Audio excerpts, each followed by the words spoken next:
गुलामी की जंजीरों को तोड़ने वाले, मुगलों और दक्कन के राजाओं की नाक में दम करके रखने वाले, भारत में स्वराज की भावना को जन्म देने वाले एक ऐसे वीर की कहानी आज हम आपको बताने जा रहे हैं, जिसका नाम इतिहास में सुनहरी अक्षरों में लिखा गया है।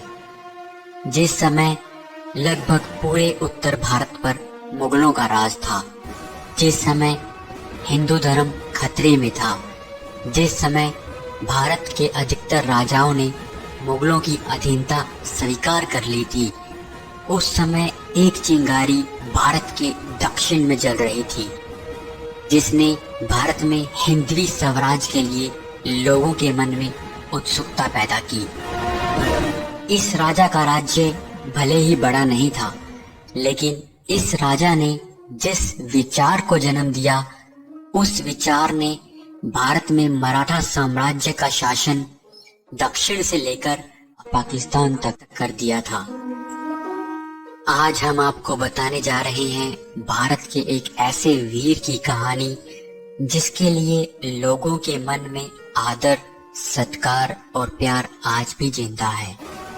लोग इस राजा को देवताओं की तरह पूजते हैं, इनके नाम की वजह से नहीं, बल्कि इनके कर्मों की वजह से।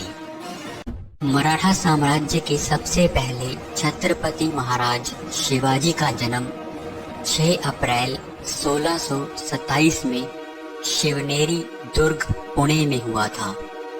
इनके पिता शहाजी भोसले और माता का नाम जीजाबाई था। जिस समय शिवाजी का जन्म हुआ, उस समय भारत की गद्दी यानी दिल्ली पर शाहजहां का शासन था और दक्कन में 3 प्रदेश, अहमदनगर में निजाम शाही, बीजापुर में आदिल शाही और गोलकुंडा में कुतुब शाही का शासन था। शिवाजी के पिता बीजापुर सल्तनत में सेना के कमांडर थे, इसलिए शिवाजी का बचपन अपनी माता के साथ गुजरा। शिवाजी की माता जीजाबाई ने उन्हें रामायण और महाभारत की कहानियां सुनाकर उन्हें एक योद्धा और कुशल रणनीतिकार बनाया। शिवाजी के गुरु के रूप में दादोजी कोंडदेव का नाम लिया जाता है, लेकिन उनकी असली शिक्षक उनकी माता ही थी। जब शिवाजी थोड़े बड़े हुए तो उनके पिता ने उन्हें पुणे की जागीर सौंप दी, लेकिन शिवाजी को आदिल शाही की गुलामी मंजूर नहीं थी, इसलिए उन्होंने मावल के गांवों के लोगों को इकट्ठा कर अपनी एक सेना बनानी शुरू कर दी। शिवाजी जानते थे इन लोगों में देश प्रेम और कुछ कर गुजरने का जज्बा है, जरूरत थी उन्हें सही नेतृत्व देने की। इसलिए शिवाजी ने उन्हें छापामार युद्ध में कुशल बनाया और हिंदवी स्वराज का सपना दिखाया। शिवाजी ने इन लोगों के मन में देश के लिए मर मिटने की भावना पैदा की। उस समय की लड़ाइयों में किलों की अहम भूमिका थी, एक किला यानी एक रियासत। इसलिए शिवाजी ने सबसे पहले किलों को जीतना शुरू किया। 16 साल की छोटी सी आयु में ही उन्होंने तोरनागढ़ किले पर कब्जा कर लिया। शिवाजी मराठा साम्राज्य का विस्तार तो करना चाहते थे, लेकिन उनकी विस्तार नीति का मूल था कम से कम नुकसान में अधिक से अधिक विस्तार करना। इसलिए उन्होंने लड़ने की बजाय संधियों, मित्रता, डर और छापामार युद्ध नीति से दुश्मनों को परास्त करने की रणनीति बनाई। इस रणनीति में शिवाजी को सफलता मिलती गई और वो एक के बाद एक सफलता हासिल करते गए।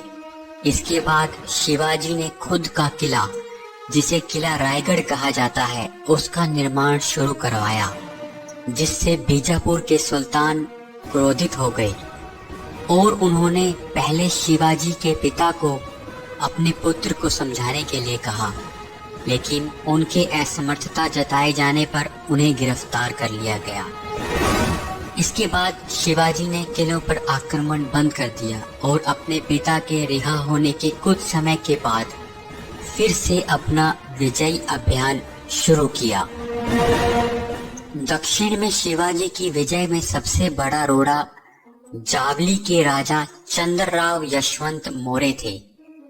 शिवाजी ने चंद्रराव यशवंत मौर्य को एक पत्र भिजवाया और अपनी अधीनता स्वीकार करने के लिए कहा, लेकिन चंद्रराव यशवंत मौर्य ने इसे स्वीकार नहीं किया।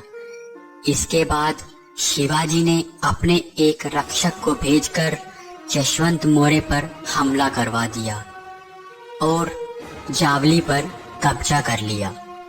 इस वजह से शिवाजी के हौसले बुलंद हो गए और उन्होंने बीजापुर में अपना विस्तार शुरू किया, जिससे परेशान होकर आदिल शाह ने अफजल खान को शिवाजी को मारने के लिए भेजा। अफजल खान शिवाजी को उकसाने के लिए मंदिरों को तोड़ता जा रहा था, लेकिन शिवाजी ने अफजल खान से लड़ने की बजाय मिलने का प्रस्ताव भेजा। अफजल खान शिवाजी के मुकाबले बहुत लंबा चौड़ा और क्रूर इंसान था। जब दोनों एक शिविर में मिले तो अफजल खान ने शिवाजी को और शिवाजी ने अफजल खान को मारने का प्रयास किया, जिसमें शिवाजी सफल रहे और शिवाजी ने बड़ी बहादुरी से अपने चाकू से अफजल को मौत के घाट उतार दिया। शिवाजी महाराज के दक्कन में बढ़ रहे प्रभाव से चिंतित होकर औरंगजेब, जो अब अपने पिता को आगरा के किले में कैद कर चुका था, उसने अपने मामा सहिस्ता खान को शिवाजी पर हमला करने के लिए भेजा। सहिस्ता खान से युद्ध में शिवाजी को बहुत नुकसान हो रहा था, इसलिए शिवाजी ने सर्जिकल स्ट्राइक करते हुए सहिस्ता खान के घर में बाराती बनकर प्रवेश किया और उस पर हमला कर दिया। इस हमले में सहिस्ता खान भागने में सफल रहा, लेकिन उसकी 3 उंगलियां कट गई।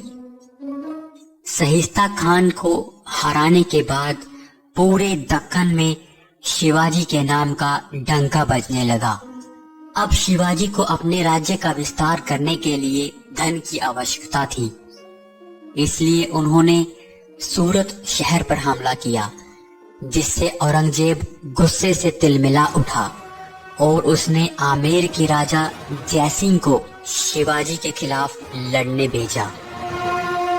जयसिंह के खिलाफ लड़ाई में शिवाजी को बहुत अधिक नुकसान हो रहा था, इसलिए शिवाजी को संधि करनी पड़ी, जिसे पुरंदर की संधि कहा जाता है।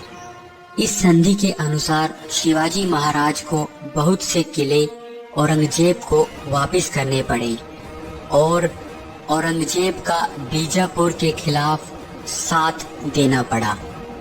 इस बीच औरंगजेब ने शिवाजी महाराज को आगरा के किले में बुलाया, जहां पर शिवाजी और उनके पुत्र संभाजी गए, लेकिन औरंगजेब के दरबार में हुए अपने अपमान को शिवाजी सहन नहीं कर पाए और औरंगजेब का विरोध कर दिया। लेकिन इस समय बाजी औरंगजेब के हाथ में थी। उसने शिवाजी को आगरा के किले में नजरबंद करवा दिया।